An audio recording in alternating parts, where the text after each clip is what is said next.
د الله رب العالمین درې نومونه دي. اکابرین فرمایي کوم انسان چې د رب کائنات دغه دریو نومونو ذکر کوي، الله تعالی به په دغه ذکر سره د انسان لا درې غټ انعامات ورکړي. د دې مؤمن مسلمان به درې غټې مسلې حل شي په دې ذکر سره، او د هر انسان مقصد هم د زندګۍ دغه درې مسلې دي، الله تعالی په دې ذکر سره حل کړي. السلام علیکم ورحمت الله وبرکاته.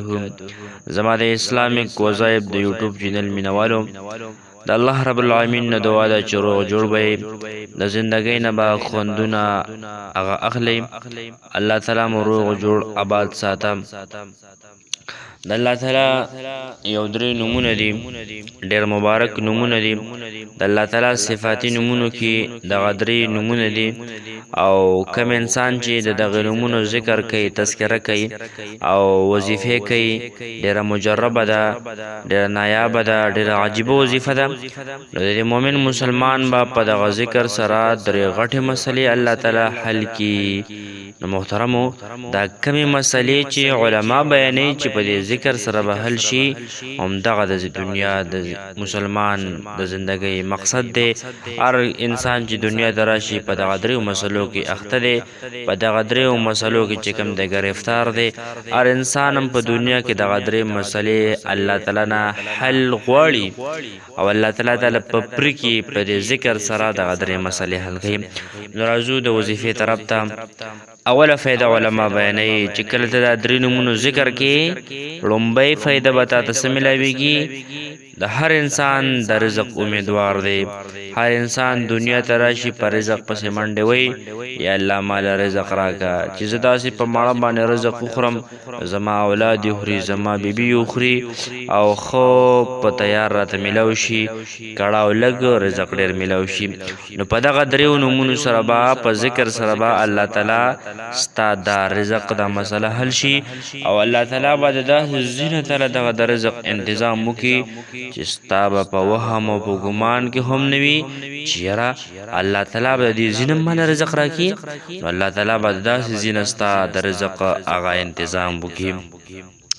دویمه مسله به دا حل شي، هر انسان وایي چې زما د پلان کې کار وشي، زما د پلان کې حاجت میلاو شي. هر سړی وایي یاره چې زه بالغ شمه، زه ځوان شمه، د نوکرۍ په تلاش کې وي، یا الله ما نوکري راکړي.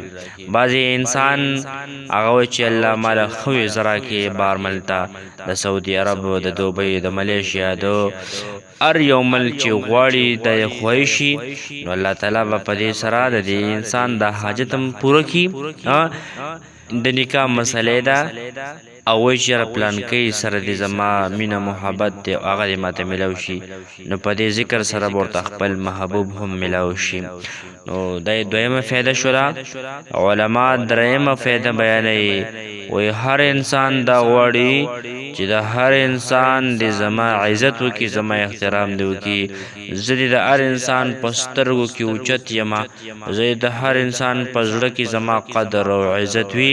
دا د هر انسان چاهت دی، دا د هر انسان آرزو ده، دا د هر انسان خواهش دی چې زه په محفل کې ګرځم، په کلي کې، په علاقه کې، په جماعت کې، په حجره کې، چې هر انسان ماته ځای پرېږدي، راځه سر ته کښېنه، کټ ته کښېنه، بره کښېنه. نو هر انسان دی زما عزت هغه وکړي. نو په دې ذکر سره به دا مسله حل شي. نو د دې دریو نومونو په وجه باندې به الله تعالی د هر انسان په زړه کې ستا مینه او محبت واچوي. هغه به په خوله د اقرار وکړي، یاره پلان کې تا سره مې ډېره زیاته مینه محبت دی، هلکه ولې وایي زه هم نه یم پوه چې دا مینه در سره ولې کوم، دا محبت در سره ولې کومه. خو هغه ته څه پته ده چې دا مؤمن مسلمان د رب کائنات د دریو صفاتي نومونو ذکر د خپلې زندګۍ معمول ساز کړی دی، د خپلې زندګۍ وظیفه او عمل ساز کړی دی. الله تعالی ځکه د مؤمن مسلمان له دومره عزت ورکړو، حاجتونه به پوره شي او د رزق تنګسیا به ختم شي. نو که په ورځ کې هر وخت ته وایي، نو راځو د وظیفې طرف ته.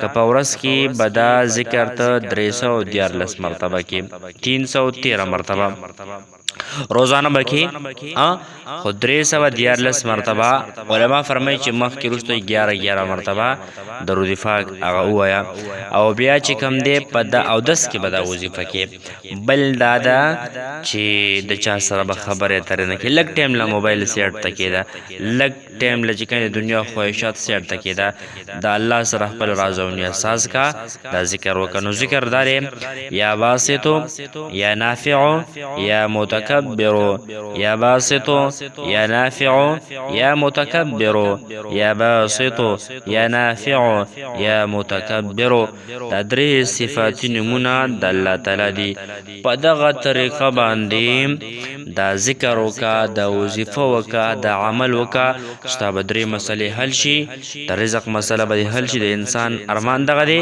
دنیا تراشي رزق پسې ګرځي رزق مسله د حل شو دویمه مسله هر حاجت به پوره شي دریمه مسله د هر انسان په زړه کې وستا عزت احترام هغه وجود شي الله تعالی متل آباد ساته